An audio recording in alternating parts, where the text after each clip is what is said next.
Thank you, Konstantin. It is so nice to see so many good friends and familiar faces around Europe gathered again.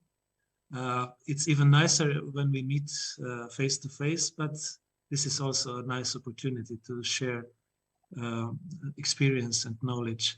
I would also ask our colleague from the Ministry, Slavica, to share the presentation.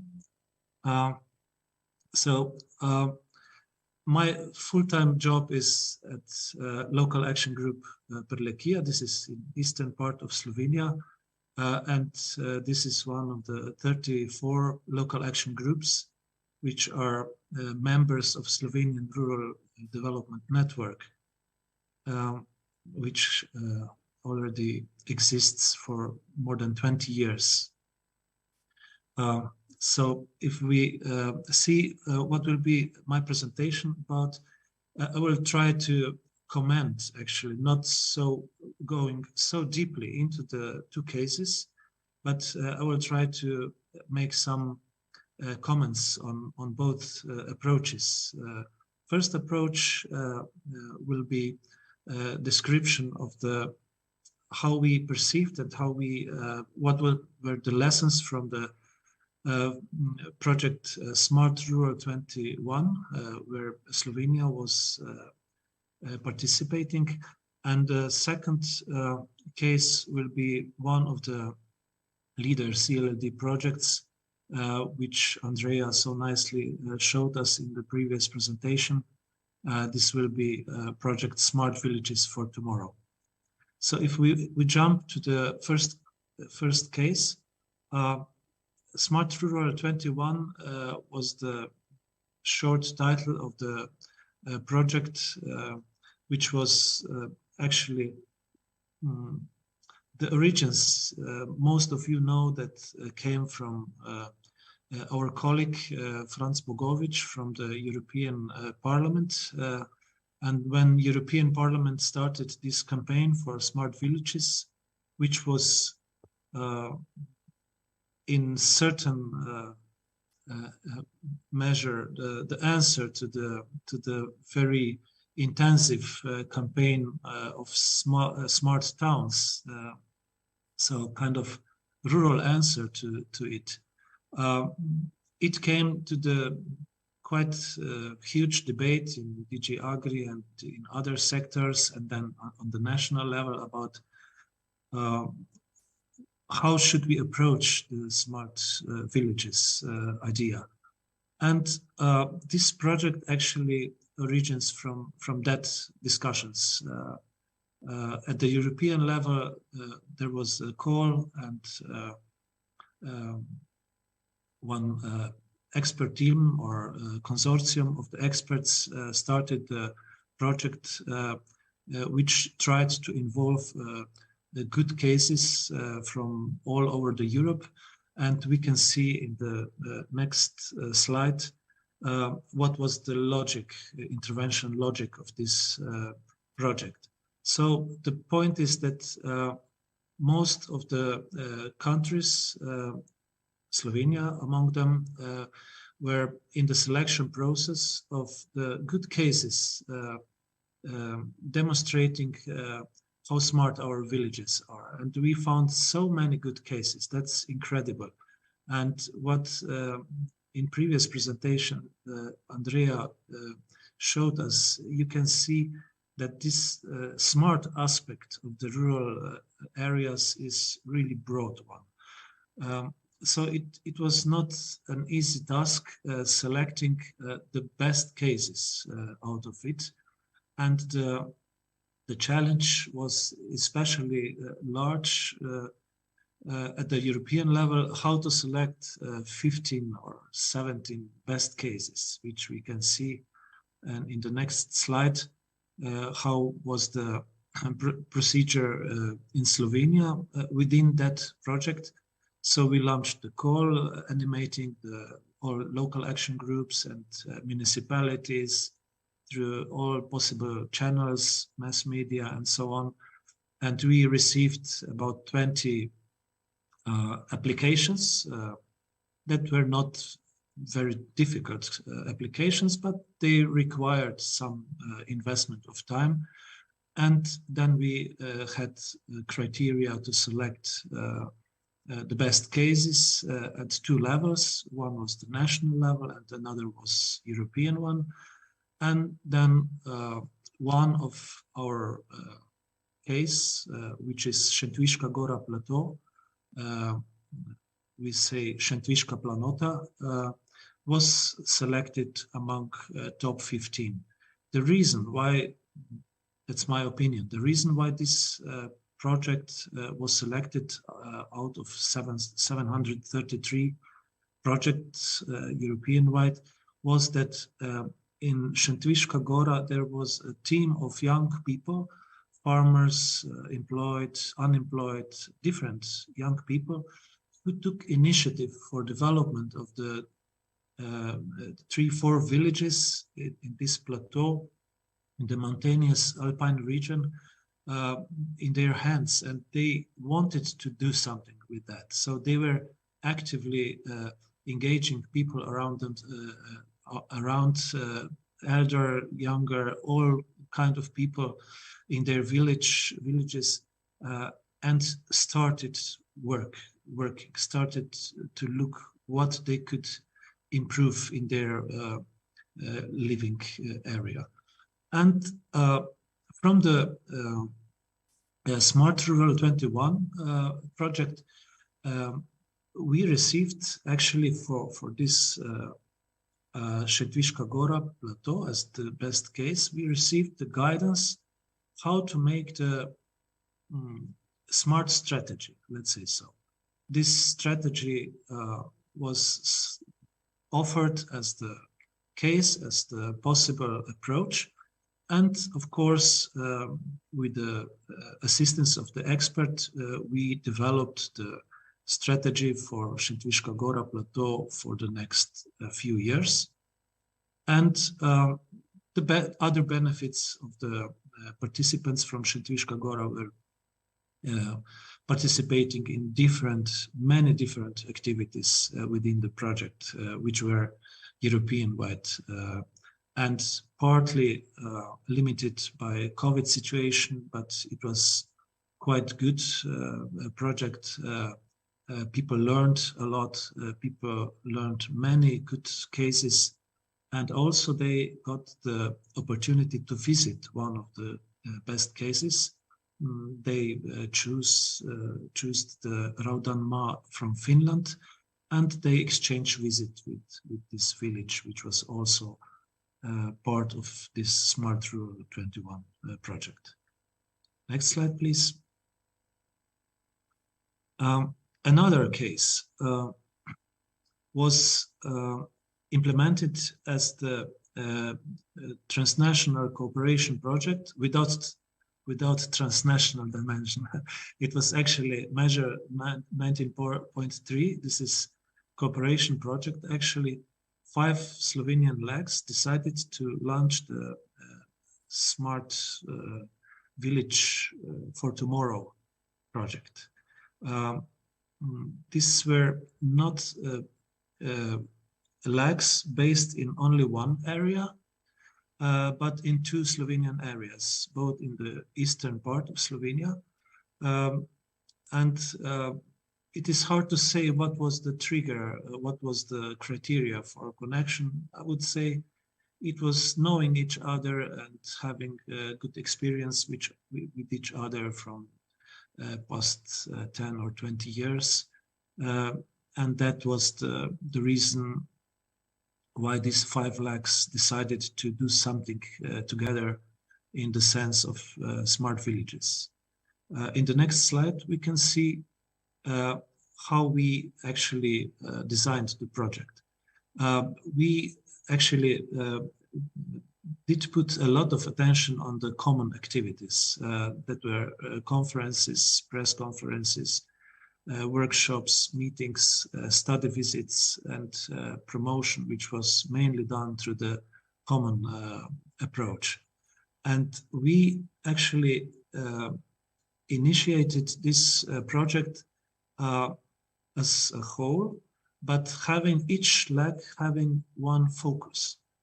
For instance, local action group Lekia, where I'm working in, was developing this cross-generational exchange in digital tools. We organized workshops for the elder people, where younger people with knowledge, with know-how about how to operate with a smartphone, with a tablet, with a computer. They taught in the village the elder people how to send an email, how to make connection with their relatives. And that was actually a very difficult situation for this type of activities, because COVID took on exactly in the point when we started the workshops.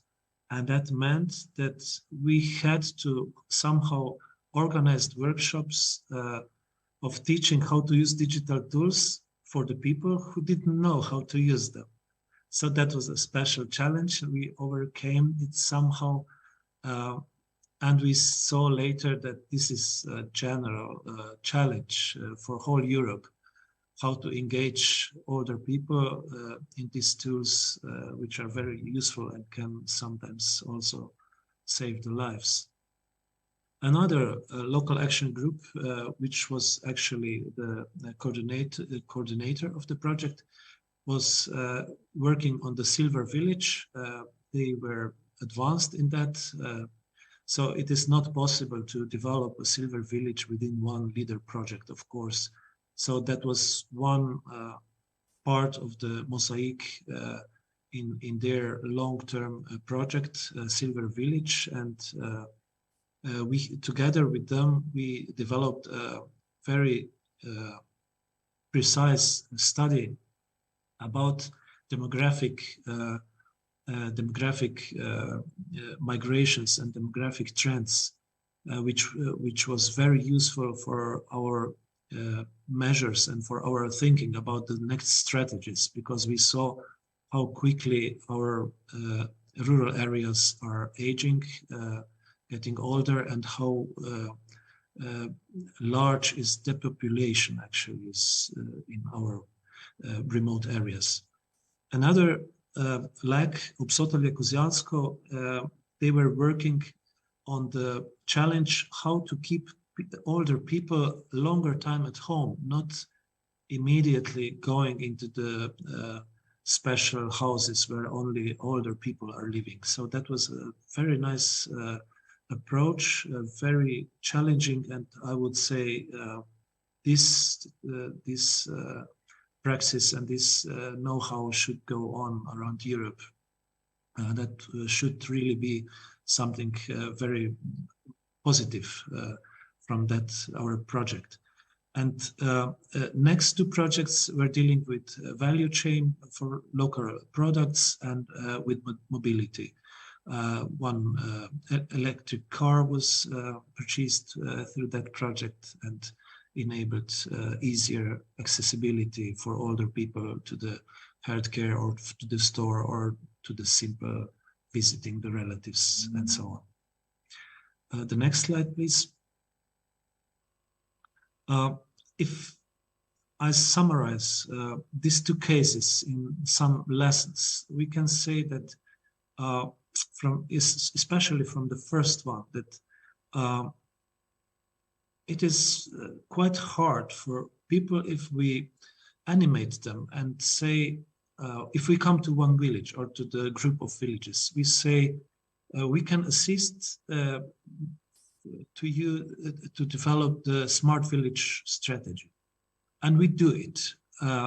Then people in certain moment get disappointed because then our assistance is actually coming to the end, and we can't, within that, we cannot assure this investment phase, which is crucial for them. And then they somehow, in certain point, they see, well, we have done so big effort in this strategy. where is now the money for our development, for our for implementation? And this can cause sometimes some um, unpleasant reactions from the very pragmatic people who would like to see action without strategy. You know, they say, "Oh, I was right. We shouldn't do this. All of this stuff. You know, this is only moving around the clouds and doing nothing. We could do some practical exercises in between." And they have, in certain measure, they are right. Then we have seen from our experience that smart village approach really needs concrete action, which should be supported in the same package with the strategies from the public sources. And this is maybe the main lesson from that part. We see that also that while thinking about smart village movements and smart village approach, the key asset in that approach are people. If we don't have people who are willing to carry on the activities, who have the initiative, it doesn't make sense. So if we come to a certain village and say, we have €1 million for smart development, would you like to take it? Yes, we would like it, and they would invest it, but that would be dead capital. It could be a dead building, it could be dead something, whatever, smart. But if we don't invest into the people who have the initiative, then this investment will not have the long-term impact. So that is maybe one of the lessons. The next one would be, which Andrea very well covered with the Slovenian approach, that is that the DG Agri and ministries for agriculture around Europe are taking very large responsibility for rural areas, but this is not justified through the true situation outside in the rural areas. Namely, this should not be only responsibility from the agricultural sector. It should be responsibility from trans-sectoral approach from the governments, who should decide which sector, which ministries should take concrete action to make our rural areas smart, to develop smart villages, and to make the investments which are needed on the rural side to keep people living in the countryside. So far from my side, at the last slide, you can see a nice photo from one of our latest events. That was the 20 years anniversary of Slovenian Rural Development Network. And you can see that the Minister of Agriculture was our guest. So that means that we are working the civil society and flags and the initiatives from the bottom up with very in close and with good relationship, with creative relationship, I would say, with our ministry. So far from my side, and you're welcome for the possible question. Yeah, thanks a lot, Goran. There is that's true. There is a lot of questions in the chat, at least 4 from Finland, Poland, and Estonia. So you can read it, but I can pronounce them as well. First one from Salaruska, from Finnish National Network, or CAT Network. Thank you for interesting presentation. You mentioned that the people are the key asset in this approach. How do you motivate them, and how to involve them into the whole process? Well, in Slovenia, we have some 30 years of experience of working with people in the rural areas. Similar to several European countries, which started with the leader approach earlier than we did. So this is not possible to achieve in one programming period. So it has to take decades to achieve this animation mood, and you have to develop certain number of the experts who are skilled to work with people in the rural areas. It is not a simple job. People who are employed in the leader program know that it takes a lot of efforts to animate people, especially in the villages where people don't have the initiative by themselves. So there is no pattern, no models how to do this. Each village is a separate case. Maybe it helps only that we have to find people with how we say, with the shine in the eyes, which will go around and talk to the people and see what are their needs, what are their concerns, and maybe start with very small actions which can grow later on in the broader weather strategies or complex projects. So I would say working with the people in whatever they want would create the result, but not in one day, not in 1 year, not in 5 years. That has to be done systematically through the programs like LEADER. Smart Villages is another possibility to develop it. And yeah, I think there is a good perspective in that sense. Okay, another question from Estonia. Again, thanks to Goran. Really good to hear about this such inspiring cooperation projects where so many lags were involved. And the question is, did you involve also some villages which did not have a concrete smart idea yet, but they wanted to be involved somehow and needed kind of kick to start? Yeah, unfortunately, the financial scheme which we had was very pure. So we were not able to work beyond designing the strategy for the one case which was selected. But we offered to all interested villages or initiatives around who were informed and showed a little bit interest to follow the process and to get to learn from the experience of the others which were assisted professionally, actually. So that was in this Smart Rural 21 experience. It was limited assistance, whereby in the LEADER program, whoever shows the initiative, there are local action groups and lead partners who are there. We are professionals actually all around Europe, more than 3,000 local action groups around Europe, and we really can assist such villages, such areas with professional assistance, and sometimes we even write projects for them based on their initiative and ideas. So I would say there are good possibilities for everyone who has the initiative to get support. Okay, there is another question from the chat coming from Poland, from Pavel. I think Frank Bogovic, he is the president of the European Smart Village Forum. Do you know anything more about this initiative?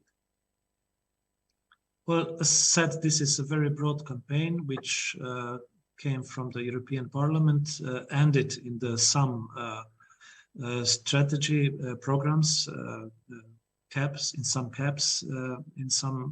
countries. In Slovenia, we don't have the separate measure. It is integrated within the LEADER without separate budget. But some countries were maybe more ambitious in that sense. I would say in the LEADER aspect, whereby I would not say that Slovenia is not ambitious. You have seen how big investments we actually separated the sectors who have the different challenges in rural areas. And MEP Franz Bogovic is a very active person. He is still working. This group of MEPs in the European Parliament is still discussing, working, lobbying for the idea. And I guess in the next programming period, we will see Smart Village program in more concrete, more, I would say, also in financial terms, more fixed measures, according not only to his initiative, but now this is the public ownership, this initiative, and we are all the owners of it, and we are all Franz Bogovic now. And the last, sorry, apologies. And the last question from that session coming from Finland, Anna-Sophie Bäckgren asked, I like the thematic of silver villages. Finland has the most aging population in Europe. Can you give a concrete examples of measure from these aspects? And by the way, Finland was crowned last year the happiest country in the world for the 5th consecutive year. So I don't know, most aging population and most happy population. Are these topics somehow connected? Yeah, and yeah. I will not comment this happiness issue. Maybe we should ask people from Bhutan where they measure GDP in with happiness, you know. So I hope also Europe someday will do the same. Until then, I would say it's beyond my competences to advise which silver village is a good case. I advise only to scroll around the internet, look maybe first in your countries. You will be surprised how many civil initiatives which don't have governmental support are self-organizing in this self-assistance and neighborhood assistance. And this is, in my opinion, this is already beginning of the silver village, even without the huge investments which we sometimes see in our imaginations, that we have to build a village, we have to build a modern house and so on. It is, like I said before, it is silver village starts with the cooperation and assistance, mutual assistance from people to people. And there are so many cases in Europe, and if you will be keen enough, you will very quickly see that in your neighborhood there are quite many of them. Yeah, thank you, Goran. And very last questions from Romania. Goran, can you answer quite shortly? What were the selection criteria applied to select the villages as smart villages? Each project is designing their own selection criteria. For instance, if you would go to the level of the leader CLLD program, you would see that nowadays we are designing the strategies, and more or less all the local action groups in Europe will have some aspect of this smart rural in their criteria for deciding about the priority projects. Within Smart Rural 21, there was you can Google the website of the project, and you will probably find the criteria. There were, I don't know, 10 or 20 criteria which had to be fulfilled. So it's an issue, evaluation issue, and you can find, if you would go around through internet, you would find so many approaches in how to select smart projects, or how to select projects with a good with promising people, ideas, and so on. There are very good cases around. Okay, thank you. Thank you a lot. And thanks to the audience for the nice questions and for many questions as well.